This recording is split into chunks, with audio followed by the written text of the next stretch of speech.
Halo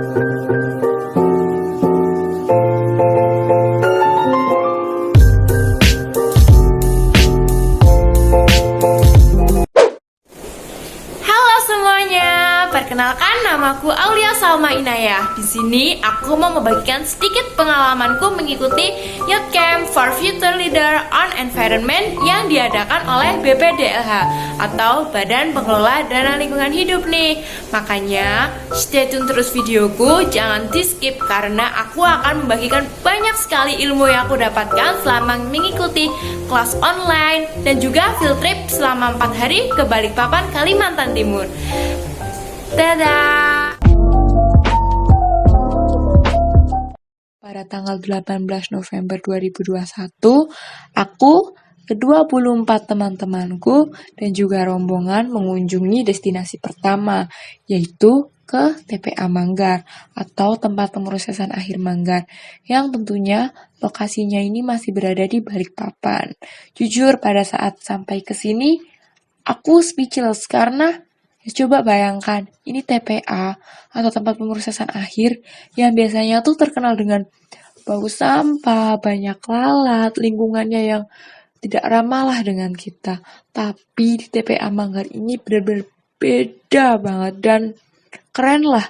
Tuh nggak ada namanya bau sampah, tidak ada yang namanya lalat, tidak ada yang namanya ya hal-hal yang ya mungkin tetap bagi beberapa orang awam yang menjijikan, tapi menurut aku pribadi itu udah termasuk TPA bersih gitu loh.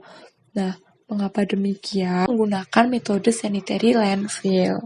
Nah, metode ini tuh sanitary landfill itu yaitu dengan cara membuang limbah atau sampah itu dan menumpuknya ke suatu lokasi yang cekung. Kemudian sampah-sampah itu dipadatkan, kemudian ditutup lagi dengan tanah. Dan apa sih bedanya sanitary landfill dan landfill? Nah, sementara landfill itu merupakan TPA sampah yang dalam pemilihan lokasinya atau pengoperasiannya itu sudah mulai memperhatikan syarat teknis atau SKSNI mengenai TPA sampah dong tentunya. Selain itu, kawasan TPA ini memang sangat luas loh. Landfillnya aja kurang lebih 9.084 hektar yang akan menampung kurang lebih perharinya kapasitas sampahnya itu 402 ton.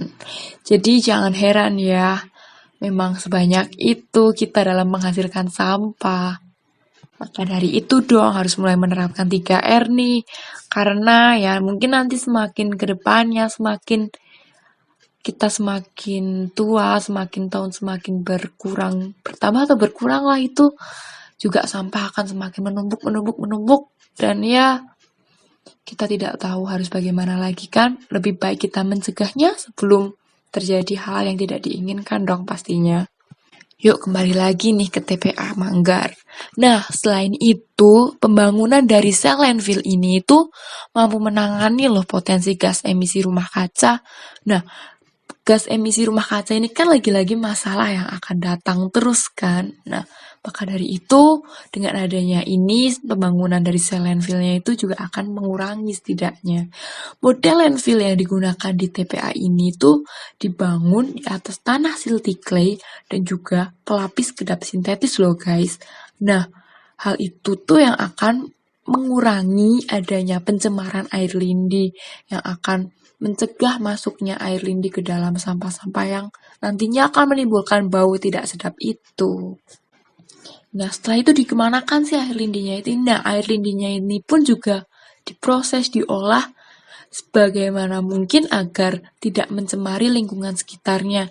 Yang diprosesnya dengan model pasolpati.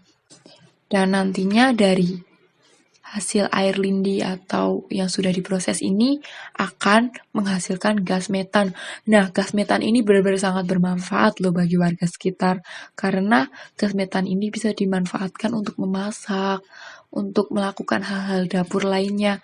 Dan tentunya dong tidak berbahaya, aman untuk dikonsumsi dari makanan yang sudah diolah menggunakan gas metan itu. Selain itu di sini juga ada tempat sauna.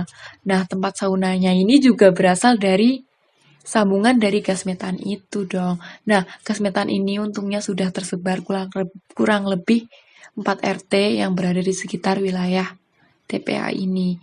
Dan tentunya akan menghemat budget mereka yang tadinya harus mengeluarkan di atas 15.000 lah hanya untuk membeli gas, tapi menggunakan gas metan ini mereka hanya perlu mengeluarkan uang kurang lebih 10.000 per bulannya untuk mengganti mungkin mengganti perawatannya lah. Dan memang keren banget sih, patut ditiru ini TPA-nya untuk pembelajaran ke depan TPA-TPA lainnya supaya bisa meniru TPA Manggar ini. Keren-keren. Ya, mungkin hanya cukup itu saja yang bisa saya sampaikan dan saya sangat berterima kasih kepada tentunya kepada BPDH karena bisa memberikan saya kesempatan untuk mengikuti kegiatan ini. Dan tak lupa juga kepada rekan-rekan saya, teman-teman saya yang sedari awal kegiatan hingga akhir kegiatan tidak pernah merasa bosan, tidak pernah mengeluh capek, tidak pernah merasa pokoknya tuh kalian tuh istimewa lah dan akan selalu terkenang. Aduh, yuk besok lagi semoga ada kesempatan di lain kesempatan ini kita bisa berjumpa lagi. Oke? Sampai jumpa semuanya. Terima kasih. Dadah.